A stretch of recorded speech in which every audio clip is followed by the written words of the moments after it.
साबिक chief justice के खिलाफ मवाद मिल गया। साबिक चीफ जस्टिस भी तहकीकाती हुक्काम की तवज्जो का मरकज बन गए। आपने जनरल फैज को मना क्यों नहीं किया? वो मुझ पर मेहरबानी करते थे, क्यों? अस्सलाम वालेकुम नाज़रीन, मैं हूं शबी हसन आबिदी और आप देख रहे हैं मेरा YouTube channel शबी Hasan Abidi official. नाज़रीन, साबिक DGISI जनरल फैज़ हमीद इस वक्त मुल्की सालमियत के ज़िम्मेदार इदारों की तहवील में हैं और उनसे तहकीकात जो है वो मुसलसल जारी हैं। तहकीकात में बहुत सी चीज़ें जो है वो सामने आ रही हैं। जो एक अहम चीज़ सामने आई है वो ये कि साबिक DGISI जनरल फैज़ हमीद के राबितों की तस्दीक हुई है साबिक चीफ जस्टिस साकिब निसार के साथ। और एक तो ये चीज़ हुकाम की जानिब से ज़राए ने बताई कि सामने आई है कि इन राबितों की तस्दीक हुई है। ये किस नौइयत के राबिते थे ये तो खैर उन्होंने ही फैसला करना है जो तहकीकात कर रहे हैं। लेकिन इस हवाले से साबिक चीफ जस्टिस साकिब निसार का एतराफ़, जी हाँ, उनका एतराफ़ भी सामने आया है और वो अपने एतराफ़ में क्या कह रहे हैं ये बहुत इम्पॉर्टेंट है। क्योंकि बहुत सी चीज़ें ऐसी होती हैं जो कि सुनने में तो लगता है कि हाँ यार ठीक है, आम सी बात है, लेकिन वो आम सी बातें नहीं होती। उनके पस पर्दा बहुत से ऐसे मामलात होते हैं जो कि बहुत सी चीज़ों के ऊपर असरअंदाज होते हैं। अब उन्होंने क्या कहा, सबसे पहले ये देखते हैं। अच्छा जी, साबिक चीफ जस्टिस साकिब निसार कह रहे हैं कि जनरल फैज़ मेरे रजिस्ट्रार से मुलाकात किया करते थे। ये छोटी बात नहीं है। किसी भी जज के रजिस्ट्रार से मुलाकात करने का मतलब पता क्या है? किसी भी जज के रजिस्ट्रार से मुलाकात करने का मतलब ये होता है कि आपने अगर जज तक रसाई हासिल करनी है तो आप रजिस्ट्रार के ज़रिए पैगाम रसानी करते हैं।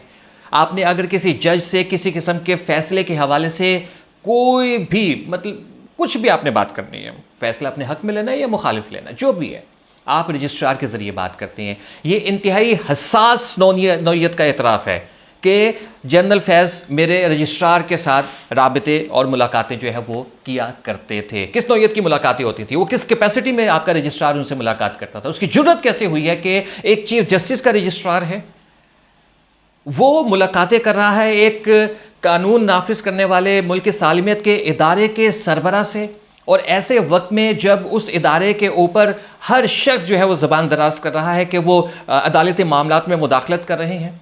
मुस्लिम लीग नून ने शोर मचा के रखा हुआ था इस हवाले से कि वो अदालती मामलात में मुदाखलत करते हैं। आपका रजिस्ट्रार उनसे मुलाकातें कर रहा है और फिर उसके बाद आप बड़े ही नरम मुंह से ये कह रहे हैं कि जी मेरे रजिस्ट्रार के साथ वो मुलाकातें करते थे। किस कैपेसिटी में करते थे और किस नौइयत की ये मुलाकातें होती थी, ये आपने क्यों नहीं बताया? खैर, ये आपने नहीं बताया, कोई बात नहीं, तहकीकात करने वाले इदारे इसके ऊपर तहकीकात कर रहे हैं। अच्छा, दूसरी चीज़, मेरे लिए फॉर आई ओनली के पैगामात भेजते थे। फिर वही सवाल, किस कैपेसिटी में वो आपको पैगामात भेजते थे और किस कैपेसिटी में आप उनसे पैगामात वसूल किया करते थे? और उससे ज़्यादा अहम सवाल ये है कि किस नौइयत के वो पैगामात भेजा करते थे, उन पैगामात में क्या होता था? फिर मैं वही कहूँगा कि ठीक है, आपने नहीं बताना, आप ना बताइए, लेकिन तहकीकात करने वाले इदारे इसके ऊपर तहकीकात कर रहे हैं। उनका फोकस अब आपके ऊपर है। आप मुल्क में मौजूद नहीं है लेकिन उनका फोकस अब आपके ऊपर है। मतलब कि फॉर आई ओनली, इसके ऊपर भी एक नज़र, मैं एक तालिब इल्म की हैसियत से जवाब तलाश कर रहा हूँ कि वो क्यों आपको अप्रोच कर रहे थे। आपने शटअप कॉल क्यों नहीं दी उनको? आप मुल्क के चीफ जस्टिस थे। यहाँ पे आपको ना एक वाक़या मैं सुनाता हूँ, अपनी आवाम के लिए भी है। हज़रत उमर फ़ारूक का जो दौर है, उस दौर के बारे में ये आम तौर पर इस चीज़ के ऊपर यकीन किया जाता है कि उसमें हज़रत उमर फ़ारूक से सवाल किया जाता था। इतना मतलब कि वो ओपन दौर था, कोई भी शख्स खड़े होकर, चादर वाला वाक़या जो है वो हम सबको मालूम है कि एक चादर में आपका जितना जुस्सा है, एक चादर में आपका सूट नहीं बन सकता, जिस पर उन्होंने कहा कि मेरे बेटे ने मुझे चादर दी। तो उनके ऊपर सवाल किया जा सकता था। किसी मामले में उनके ऊपर किसी ने दावा कर दिया और उनको अदालत में जाना पड़ा। अदालत में पेश हुए और काजी के सामने जैसे ही वो अदालत में दाखिल हुए तो चूँकि वो वक्त के खलीफा थे और जलीलुल कद्र सहाबियों में से थे, तो जो चीफ जस्टिस था उस वक्त, काजी शूरा, वो उनके एहतराम में खड़ा हो गया। हज़रत उमर फ़ारूक को जलाल आ गया और उन्होंने फ़ौरी तौर पे हुक्म नाज़िल किया कि इस चीफ जस्टिस को, इस काजी को जो है वो तब्दील किया जाए, ये मेरा केस नहीं सुनेगा। सब हैरान हो गए कि खलीफा वक्त आप ये क्यों फ़ैसला कर रहे हैं? अब वो काजी है, उसने फ़ैसला करने, आपको क्या एतराज़ है?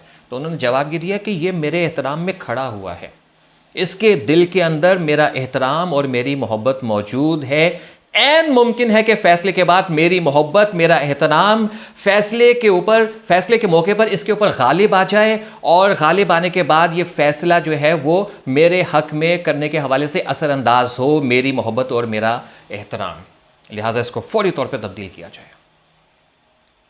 ये होता है एक काजी जो कि गैर जानिबदार होता है, किसी से राबते नहीं होते उसके, किसी से राबते। इसका मतलब ये नहीं है कि आप बिल्कुल दुनिया से मर जाते हैं, कट जाते हैं, लेकिन इसका मतलब ये ज़रूर है कि आप अपने राबते इस हद तक महदूद कर देते हैं कि आपके फैसलों के ऊपर, आपकी अदालत के ऊपर उंगली ना उठे। आपका ये जो इतराफ़ है ना, इसने आपके तमाम फैसले मशकूक कर दिए, आपके ऊपर उंगली उठा दी है। अच्छा जी, आगे वो क्या कहते हैं कि वो हमेशा मुझ पर मेहरबानी करते थे। वो मेहरबानी क्या मतलब?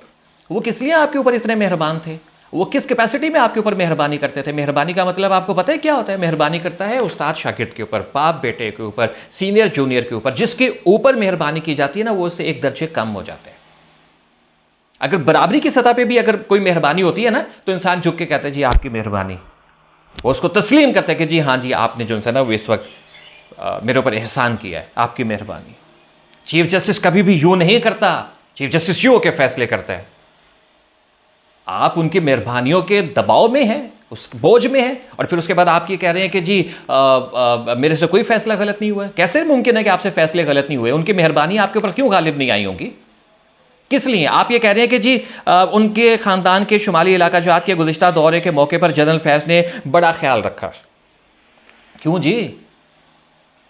उन्होंने आपका क्यों बड़ा ख्याल रखा? मेहरबानियाँ थी उसके ऊपर आपको।